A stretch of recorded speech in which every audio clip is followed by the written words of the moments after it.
오늘 말씀은요, 이렇게 구수에 대해서 예언을 합니다. 그런데 오늘 말씀 보면요, 다른 나라를 향해서처럼 뭐 경고한다 이렇게 말로 시작하지 않고 1절 보면은 슬프다 이렇게 감탄사로 시작하고 있죠.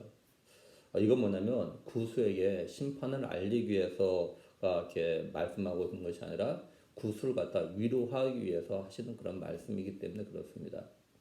오늘 말씀의 내용을 좀 이해하려면 이 당시의 상황을 좀 이해할 필요가 있습니다. 이 당시에 이 구스는요, 그 애굽을 갖다 점령하고 있었습니다. 근데 이 당시에 이 고대 근동의 그 가장 강력한 나라가 어디냐면 아수르입니다. 이 아수르가, 근데 이 아수르하고 구스하고 이 적대 관계입니다. 근데 이 아수르가 이제 애굽을 갖다가 정복할 그런 계획을 갖다가 가지고 있어요. 이건 뭘 말하냐면 이제 구스와 전쟁을 하겠다 이런 겁니다. 근데 이 압수르와 애굽 사이에서 이렇게 끼어 있는 나라가 있는데 그 나라가 어디냐면 남유다입니다.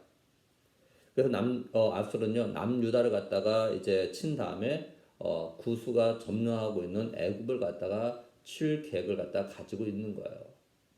이걸 갖다가 구스가 알고 두려움과 염려가 생긴 겁니다.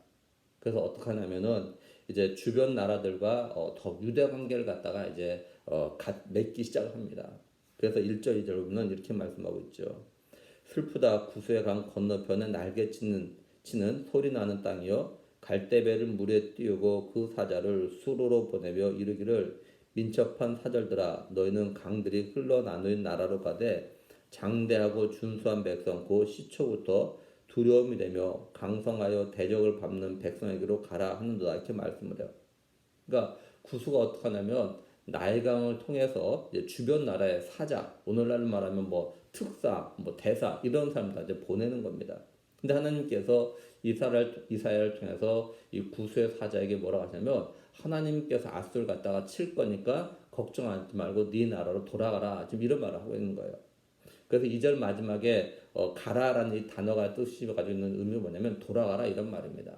그래서 공동번역 개정판요. 특사를 왕골배에 태워 강물에 뛰어보내는 나라여 걸음이 날랜 특사들아 돌아가거라 이렇게 번역해 놨어요. 이제 이사야 선지자는 하나님께 말씀하신 대로 아수르를 갖다 멸하실 걸 갖다 선포합니다.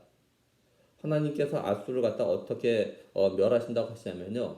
4절에 보면 여호와께서 내게 이르시되 내가 나의 처소에서 조용히 감찰함이 쬐이는 일광 같고 가을 더위의 운무 같다 이렇게 말씀을 해요.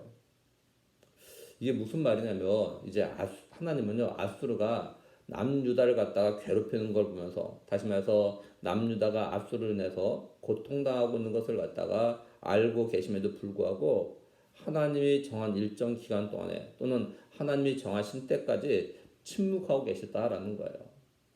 다른 말로 하면 하나님께서 자신의 택한 백성들이 고통당하고 있는 걸 갖다 알면서도 일정 기간 동안에 하나님 정하신 기간 동안에 마치 아무것도 모르는 것처럼 가만히 계셨다라는 겁니다.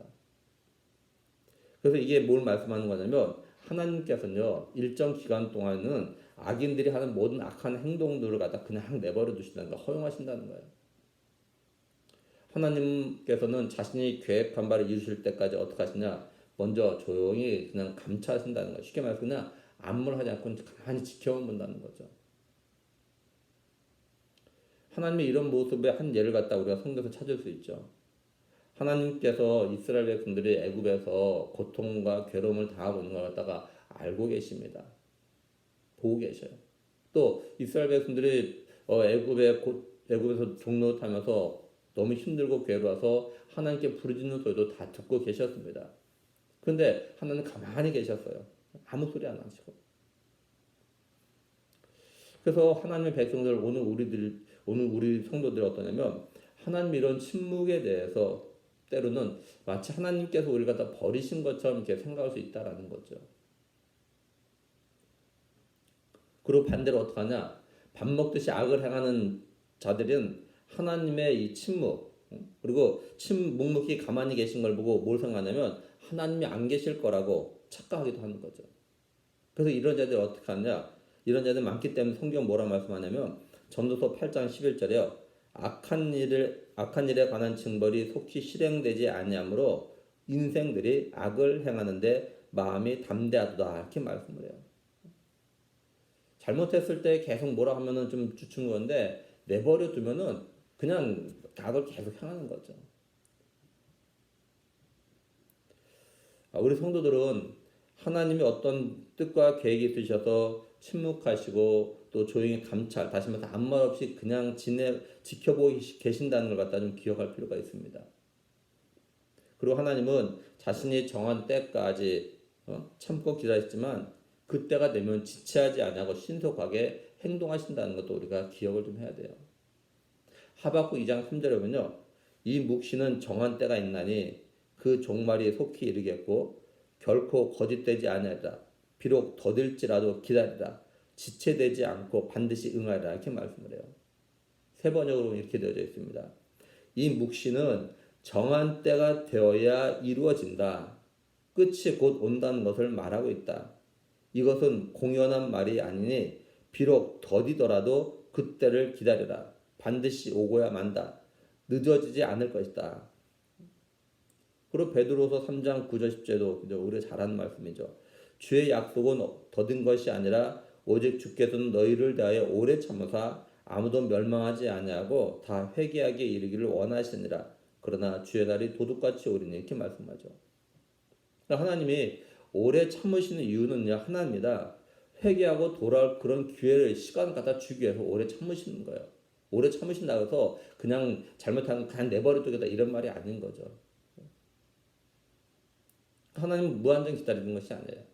하나님께서 정하신 때가 되면 내가 언제까지 기다려보겠다. 그 기간이 되어지면 이제 심판하시는 거죠. 이걸로 우리에게 좀 적용해 보면 우리 성도들은 하나님의 침묵 또는 하나님의 기다리심, 조용히 감찰하신 걸 통해서 두 가지를 갖다 좀 생각할 필요가 있어요. 첫째는 뭐냐면 하나님이 우리의 모든 형편과 처지, 어려움과 고통, 근심을 갖다 몰라서 가만히 계신 게 아니라라는 겁니다. 하나님이 우리의 기도를 갖다가 안 들으셔서 가만히 계신 게 아니라는 거죠. 하나님은 우리의 마음과 삶 모든 것을 갖다 알고 계심에도 하나님이 일하실 때 또 하나님이 정하시고 계획하신 뜻을 위해서 참고 계신다라는 거예요. 따라서 우리들이 조금만 참고 기다리면 하나님의 일하심을 갖다가 보게 될 거라는 겁니다. 그러니 지금 내가 너무 힘든데 너무 고통스러운데 하나님께서 침묵하고 계신다고 너무 서운해하지 말라는 거죠. 또 너무 실망하지 말고 낙심하지 말고 하나님께서 일하실 때까지 믿음으로 잘 견디는 우리가 되어야 한다는 겁니다.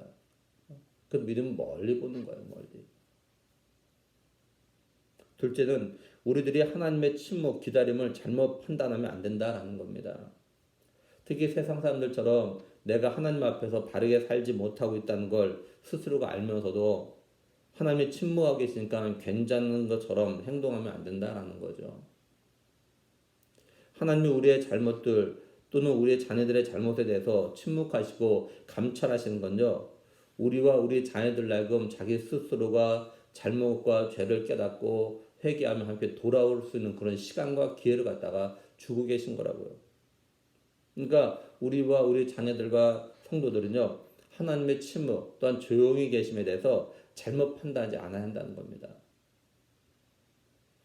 이렇게 마치 모르는 것처럼 가만히 계시던 하나님이 이제 압수를 갖다가 어떻게 멸하신다고 하냐면요. 5절에 보면 추수하기 전에 꽃이 떨어지고 포도가 맺혀 익어갈 때 내가 낫으로 그 연한 가지를 베며 퍼진 가지를 찍어버려서 이렇게 말씀을 해요. 이게 무슨 말이냐면요. 이제 아수르가요. 남유다를 갖다가 침략해가지고 남유다가 거의 함락되기 직전입니다. 근데 하나님께서 바로 이런 때 개입하셔서 전세를 갖다 상황을 갖다 역전시키신다는 거예요.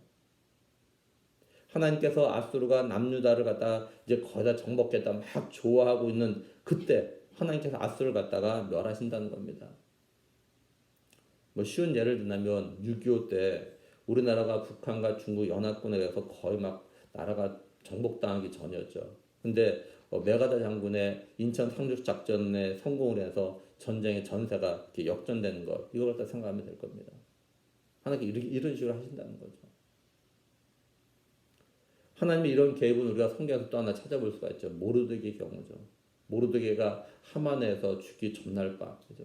아하수에로 왕이 막 잠이 안 오게 하셔가지고 하나님께서 잠이 안 오니까 심심하니까 역대 일기를 갖고 오라고 그 일기를 통해서 옛날에 모르드게가 이제 그 내시들이 반역하려는 것을 갖다가 고발해가지고 자기가 살았던 것 갖다가 생각해내죠. 발견하죠 그 내용을. 그래서 그걸 통해서 모르드게가 높은 자리가 되고 오히려 하만이 죽게 되죠.